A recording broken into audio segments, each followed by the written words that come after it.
नमस्कार, मैं आश्रुति और आप देख रहे हैं हमारा खास चैनल। एक बार फिर आपका बहुत बहुत स्वागत है। बुलेटिन का आगाज करते हैं। शुरुआत करते हैं पहली खबर के साथ। सरदार वल्लभ भाई पटेल की 150वीं जयंती के मौके पर देश भर में सरदार @150 यूनिटी मार्च का आयोजन किया जा रहा है। इसी क्रम में रांची में माय भारत माय झारखंड के तत्वावधान में राजभवन से ओटीसी मैदान तक यूनिटी मार्च का आयोजन किया गया। इस कार्यक्रम में राज्यपाल संतोष कुमार गंगवार, मंत्री संजय सेठ और विधायक सीपी सिंह भी मौजूद रहे।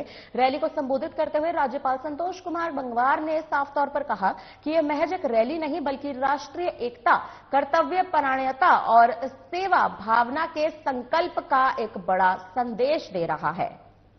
आपको यह भी बता दें कि इस मौके पर राज्य मंत्री संजय सेठ का कहना है कि यह वर्ष भारतवर्ष के लिए बहुत ही महत्वपूर्ण है, क्योंकि इस वर्ष हम देश के लौह पुरुष सरदार वल्लभ भाई पटेल, भगवान बिरसा मुंडा और हमारी राष्ट्र गीत वंदे भारत की 150वीं जयंती मना रहे हैं।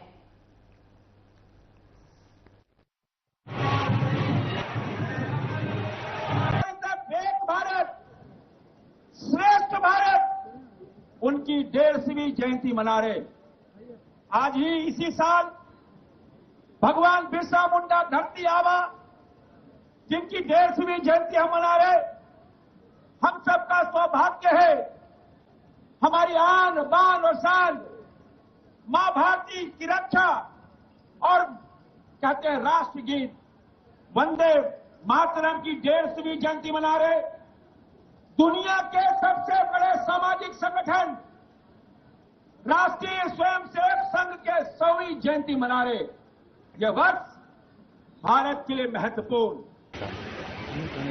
महान स्वतंत्रता सेनानी, आधुनिक भारत के शिल्पकार एवं देश के प्रथम उप प्रधानमंत्री लौह पुरुष सरदार वल्लभ भाई पटेल जी की 150वीं जयंती वर्षगांठ के उपलक्ष्य में आयोजित सरदार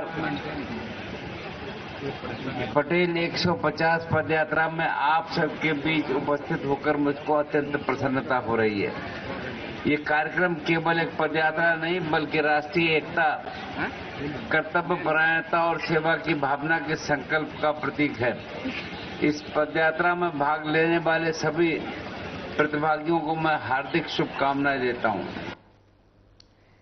सीएम हेमंत सोरेन के निर्देश पर झारखंड सरकार ने अपनी महत्वाकांक्षी पहल आपकी योजना आपकी सरकार आपके द्वार को इस साल पूर्ण रूप से क्षेत्रवार मॉडल में लागू करने का फैसला ले लिया है। इसके तहत पूरे राज्य में पंचायत स्तर पर बड़े पैमाने पर शिविरों का आयोजन किया जा रहा है, जहां सेवा गारंटी अधिनियम के तहत सूचीबद्ध सभी सरकारें सेवाएं मौके पर ही उपलब्ध कराई जाएंगी। राज्य सरकार 21 से 28 नवंबर तक सेवा का अधिकार सप्ताह मना रही है, जिसका लक्ष्य योजनाओं को सीधे जनता तक पहुंचाना है। शिविरों में कई विभागों की योजनाओं की जानकारी भी दी जा रही है, साथ ही आवेदन स्वीकार भी किए जा रहे हैं। समस्याओं का समाधान किया जा रहा है और पात्र लाभुकों को तुरंत लाभ प्रदान किया जा रहा है। जहां मूमो नेता अंतु तिर्की का कहना है कि यह कार्यक्रम जनता के बीच मील का पत्थर साबित हो रहा है और लोगों की वर्षा से लंबित समस्याओं का तेजी से निपटारा किया जा रहा है। हेमंत सरकार की यह पहल ग्रामीण इलाकों में विश्वास और पारदर्शिता को मजबूत कर रही है।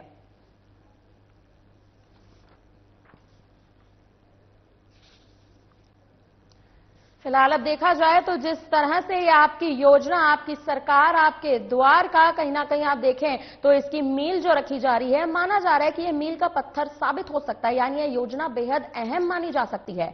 वहीं ग्रामीणों की समस्या जो लगातार अगर आप देखें तो झारखंड में बढ़ती नजर आ रही है, वो समस्याओं का भी निपटारा यहां पर जरूर होगा अगर ये योजना लागू कर दी जाती है।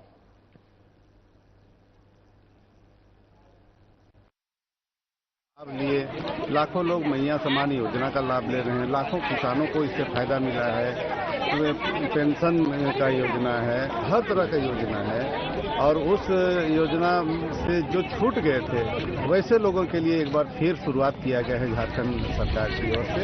इसके लिए हम झारखंड सरकार के नेता, झारखंड सरकार के मुख्यमंत्री माननीय हेमंत सोरेन जी को हम बधाई और धन्यवाद देना चाहेंगे कि आपके द्वारा ये जो चलाई गई योजना बहुत ही सफल योजना है, ये कल्याणकारी योजना। घाटशिला उपचुनाव में जीत दर्ज करने वाले नवनिर्वाचित जेएमएम विधायक सोमेश चंद्र सोरेन ने विधानसभा की सदस्यता आखिरकार ग्रहण कर ली है। विधानसभा अध्यक्ष रविंद्रनाथ महतो ने अपने कार्यालय कक्ष में उन्हें पद और गोपनीयता की शपथ दिलवाई। घाटशिला उपचुनाव में जीत के बाद पहली बार झारखंड विधानसभा पहुंचे सोमेश चंद्र सोरेन की सदस्यता ग्रहण के दौरान जेएमएम के वरिष्ठ नेता स्टीफन मिरांडी और घाटशिला से आए बड़ी संख्या में समर्थक भी मौजूद थे। इस मौके पर स्पीकर रविंद्रनाथ महतो का कहना है कि पिछले दिनों हुई घाटशिला में उपचुनाव कठिन भी था और जटिल भी था और संयोग से जनता जनार्दन का समर्थन सोमेश चंद्र सोरेन को मिला था। उन्होंने सोमेश चंद्र सोरेन को बधाई देते हुए कहा कि वे राजनीतिक जीवन में सफल हों, इसकी वो कामना करते हैं। सबसे पहले तो मैं ये जीत श्रेय मैं अपने क्षेत्र से जनता को देना चाहूंगा, हेमंत सोरेन जी को और स्टार प्रचारक नगण्य विधायक श्रीमती कल्पना मुर्मू सोरेन जी को, और साथ साथ हमारे जितने भी पार्टी के मंत्रीगण है, विधायकगण है और कार्यकर्तागण है, और साथ साथ हमारे महागठबंधन के भी जितने नेतागण पार्टीगण के सभी सदस्यगण है, उनको सबको ये श्रेय दिया जाता है। और सबको मैं तहे दिल से अभिनंदन, जोहार और बधाई देना चाहता हूँ जो आप लोगों ने बाबा को एक श्रद्धांजलि देने का काम किया है। कहने का नहीं है, लेकिन आपने पिछले समय देश के अंदर में हो रहे चुनाव के गंभीरता को देखे होंगे और ऐसे परिस्थिति में झारखंड में उपचुनाव के रूप में हो रहा था और ये चुनाव अत्यंत ही जटिल भी था और कठिन भी था, और संयोग से जनता जनार्दन का आशीर्वाद सोमेश सोरेन पर पड़ा। मैं सोमेश सोरेन को धन्यवाद देता हूं। तो राजनीतिक जीवन में अत्यंत सफल नेता और नेतृत्व के रूप में उभरे। झारखंड सरकार की आपकी योजना आपकी सरकार आपके द्वार योजना शुरू आखिरकार हो चुकी है, जिसके चलते देवघर में शिविर का आयोजन किया गया। शिविर में बड़ी संख्या में ग्रामीणों की उपस्थिति देखने को मिली। आपको बता दें कि शिविर परिसर में सरकार की कई जन कल्याणकारी योजनाओं से संबंधित स्टॉल लगाए गए थे, जहां विभागीय कर्मियों द्वारा ग्रामीणों की समस्याओं का समाधान किया गया और योजनाओं का लाभ ऑन द स्पॉट उपलब्ध करा दिया गया।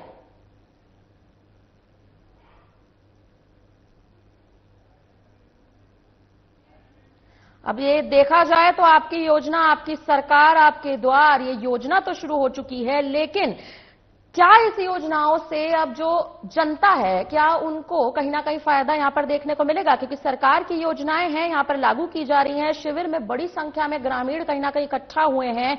आपकी योजना आपकी सरकार आपके द्वार, लाई तो ये योजना जनता के लिए है, लेकिन जनता के लिए लाई गई यह योजना क्या सरकार के लिए कहीं ना कहीं आने वाले समय में कोई फायदा साबित होती नजर आएगी? ये एक बड़ा मुद्दा है जो यहां पर उठ रहा है।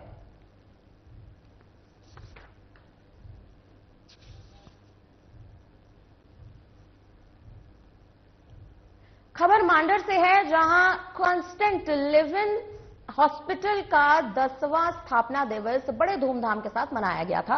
कार्यक्रम में सांस्कृतिक प्रस्तुतियों और आधुनिक नृत्य गान ने माहौल को पूरी तरह से उत्सवमय बना दिया। कार्यक्रम में मुख्य अतिथि के रूप में झारखंड सरकार की सहकारिता मंत्री शिल्पी नेहा तिर्की शामिल हुई। उन्होंने साफ तौर पर कहा कि कांस्टेंट लिविंग हॉस्पिटल ने पिछले 10 वर्षों में कई चुनौतियों के बावजूद मरीजों को बेहतर चिकित्सा सुविधा उपलब्ध कराई है। मंत्री ने बताया कि बेंगलुरु के सीएससी हॉस्पिटल की तर्ज पर मांडर में ये दूसरा सीएमसी शुरू करने का प्रयास किया जा रहा है, जिससे क्षेत्र के लोगों को बड़ी राहत भी मिलेगी। हॉस्पिटल प्रबंधन ने जानकारी दी है कि सेवा और समर्पण की भावना के साथ 200 बेड वाले मेडिकल कॉलेज की शुरुआत की तैयारी चल रही है। इसके शुरू होने से गरीब और मध्यम वर्गीय लोगों को कम खर्च में गुणवत्तापूर्ण स्वास्थ्य सुविधाएं प्राप्त होंगी।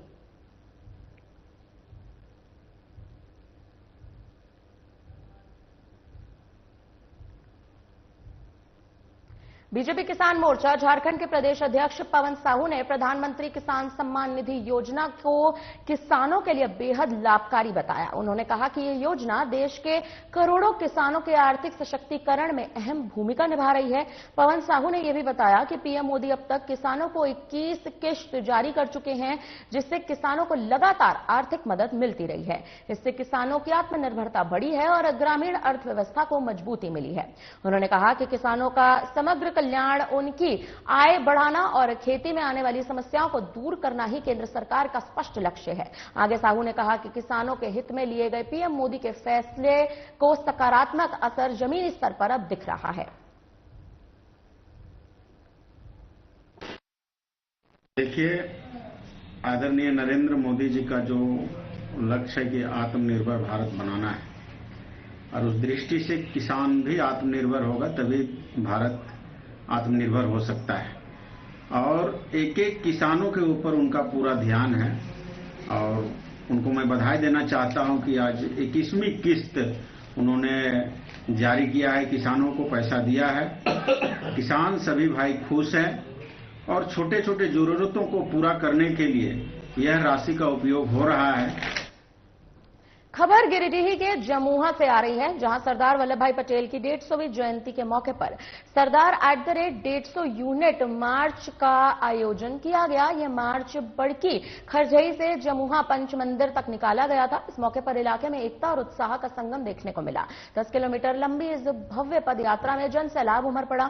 मंत्री ने अपने संदेश में साफ तौर पर कहा कि सरदार पटेल ने 562 रियासतों को एक सूत्र में पिरोकर आधुनिक भारत की नींव रखी। जमुना विधायक डॉक्टर मंजू कुमारी ने कहा कि भारत एकता का स्वरूप है। पदयात्रियों पर लोगों ने जगह जगह पुष्प वर्षा भी की।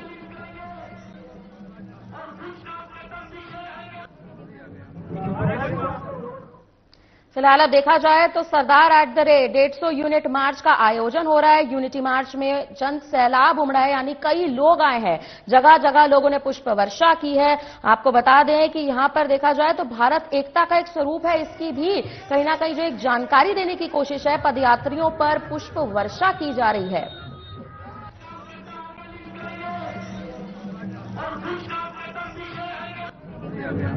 विधानसभा सरदार वल्लभ भाई पटेल जी का 150वीं जयंती रन फॉर यूनिट का कार्यक्रम हम लोग आयोजन किए हैं।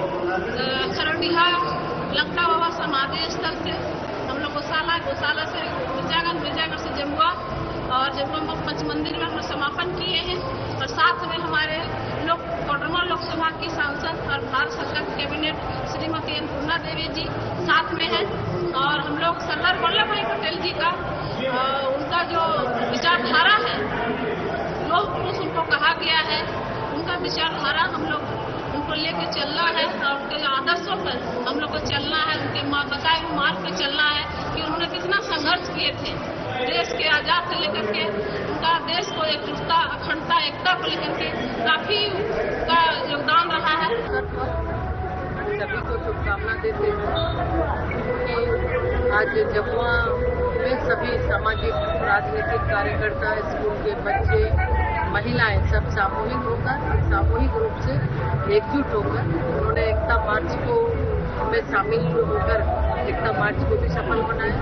और इस एकता मार्च के माध्यम से लोगों के अंदर सरदार वल्लभ भाई पटेल जी, हमारे ऐसे महापुरुष जिन्होंने देश को एकजुट करने किया, तो लोग संकल्प भी लेते हैं, उन्हें प्रेरणा भी मिलती है और देश को आगे बढ़ाने के लिए योगदान इस कार्यक्रम के बाद अहम रहता है। कोयला कारोबार से जुड़े मनी लॉन्ड्रिंग के संदेह में प्रवर्तन निदेशालय ने शुक्रवार सुबह धनबाद में बड़ी कार्रवाई की है। ईडी की टीम ने बीएसएसएल में आउटसोर्सिंग का कार्य संभालने वाली देवप्रभा कंपनी और उसके मालिक एएलबी सिंह से जुड़े ठिकानों पर एक साथ छापेमारी की। तड़के सुबह की गई इस कार्रवाई में धनबाद में एएलबी सिंह के आवास, देवविला समेत कुल 16 जगहों पर दबिश दी गई है। इसके साथ ही निरसा के कोयला कारोबारी विनोद महतो के 4 ठिकानों पर भी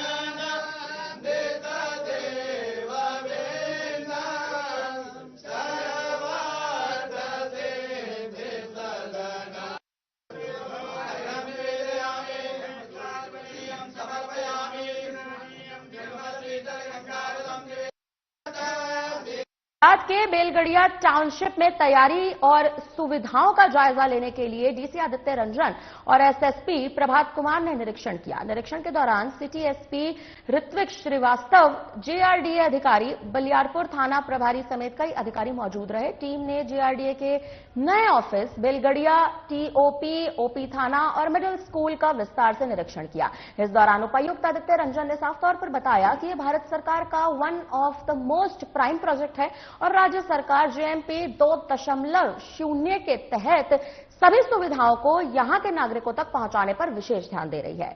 डीसी ने बताया कि मिडिल स्कूल को मॉडल स्कूल बनाया जा रहा है, जेआरडीए का नया ऑफिस शुरू होने जा रहा है और बैलगाड़ियों में टीओपी, ओपी थाना की स्थापना की प्रक्रिया आगे बढ़ चुकी है। यहां के 2 नए अस्पताल भी बन रहे हैं, जिनमें से एक 40 बेड की पीएचसी तो वहीं लगभग बनकर तैयार हो चुकी है। वहीं देखा जाए तो एसएसपी प्रभात कुमार ने साफ तौर पर कह दिया है कि करीब 3000 परिवार यहां शिफ्ट हो चुके हैं, जबकि 15 से 16,000 और परिवारों को लाना बाकी है। इतनी बड़ी आबादी को देखते हुए पुलिस की स्थायी मौजूदगी बेहद जरूरी है। इसी उद्देश्य से बैलगाड़ियों ने टीओपी, ओपी थाना शुरू किया जाएगा, इसकी जानकारी दी है, जहां पर 24 घंटे पदाधिकारी तैनात रहेंगे और पूरे टाउनशिप में कानून व्यवस्था, सुरक्षा और जन समस्याओं के समाधान की जिम्मेदारी भी निभाएंगे।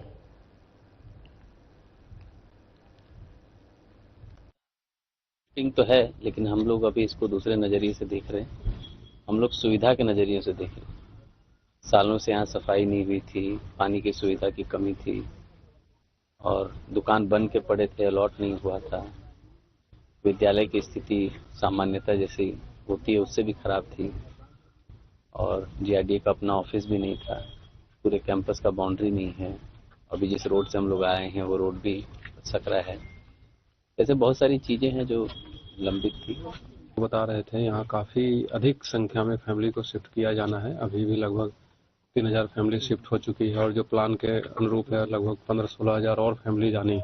एक अपने आप में एक बहुत बड़ा टाउनशिप टाइप का है, तो उसके लिए पुलिस का एक स्थायी पिकेट, स्थायी यहाँ प्रतिनियुक्ति होना जरूरी है। तो उसके लिए यहाँ बलियापुर थाना अंतर्गत बेलगड़िया टीओपी का शुभारंभ किया जाएगा और उसमें यहाँ 24/7 पदाधिकारी एवं कर्मी रहेंगे और उनका दायित्व ये रहेगा कि इस पूरे टाउनशिप में जो भी लोग रहेंगे उनकी सभी समस्याओं का निराकरण करा जो पुलिस से संबंधित है।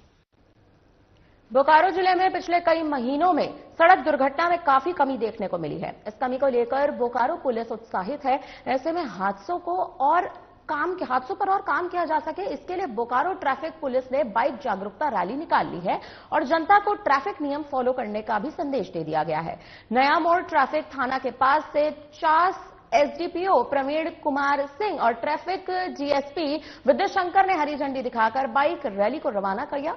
इस बाइक रैली में ट्रैफिक विभाग में तैनात सभी पुलिस जवान और पदाधिकारी गाड़ियों में जागरूकता से संबंधित पोस्टर्स लेकर लोगों को जागरूक करने के लिए निकले। कई इलाकों से गुजर रही ये रैली चास तक पहुंची। ट्रैफिक जीएसपी विद्या शंकर ने कहा कि पुलिस और जिला प्रशासन के प्रयास से पिछले कई महीनों में सड़क हादसों में कमी आई है। इन हादसों को और कम करने के लिए लोगों को जागरूक करने का एक बड़ा उद्देश्य है। ये बाइक रैली निकाली गई है। तो वहीं चास एसडीपीओ प्रवीण कुमार सिंह ने यह भी बताया कि जागरूक करने का उद्देश्य लोगों को ट्रैफिक रूल का पालन कराना है।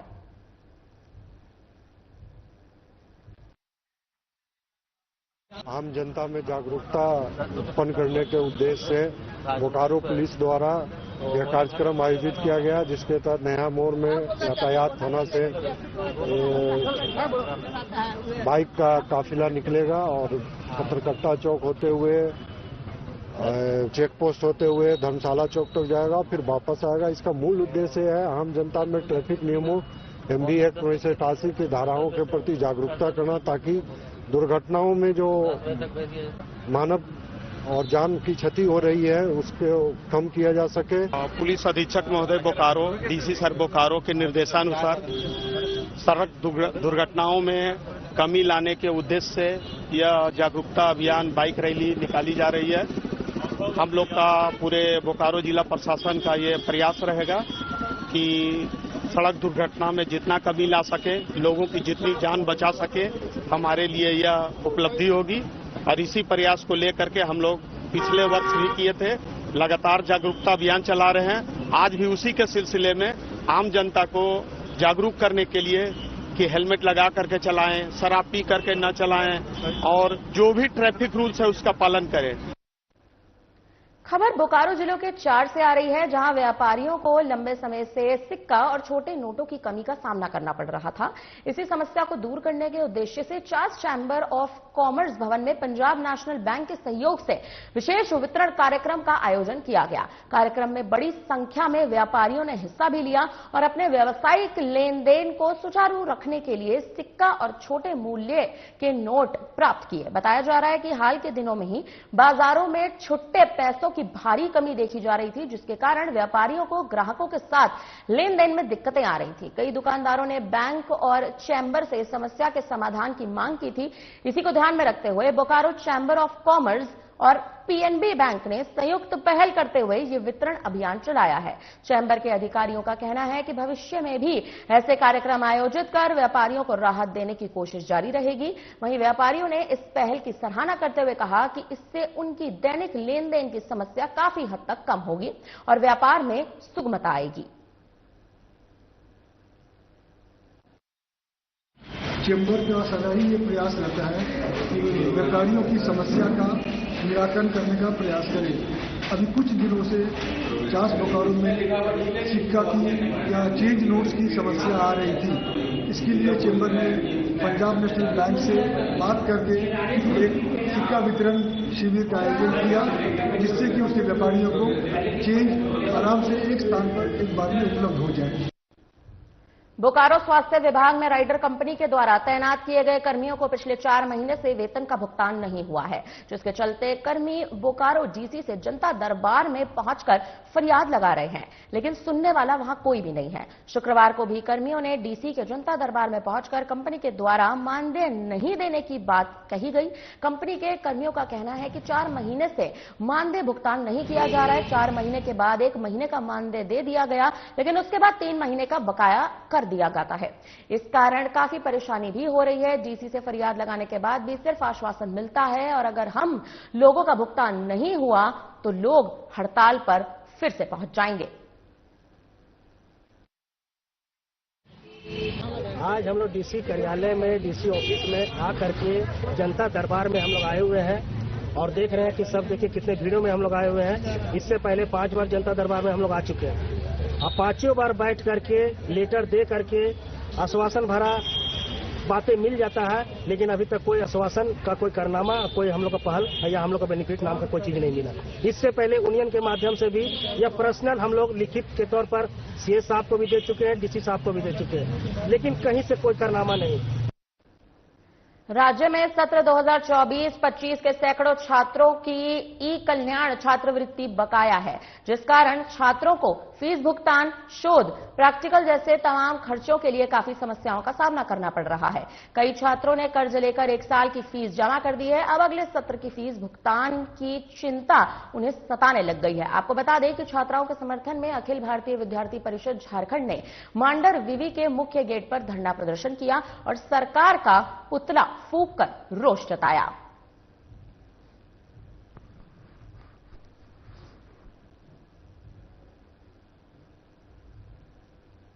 खबर गिरजीही से सामने आ रही है, जहां गांडे थाना क्षेत्र के महेश्वरवा गांव में पुलिस ने बड़ी कार्रवाई की है और अवैध हथियार बनाने वाले गिरोह का भंडाफोड़ कर दिया है। आपको बता दें कि पुलिस ने छापेमारी कर आरोपियों को गिरफ्तार कर भारी मात्रा में अवैध हथियार जब्त कर लिए। वहीं एक आरोपी अंधेरे का फायदा उठाकर फरार हो गया, जिसकी तलाश अभी भी जारी है। आरोपियों ने कुछ समय पहले ही, आपको बता दें, अपना काम शुरू किया था। गिरफ्तार आरोपियों में से कुछ पर पहले ही आर्म्स एक्ट में वो जेल जा चुके हैं।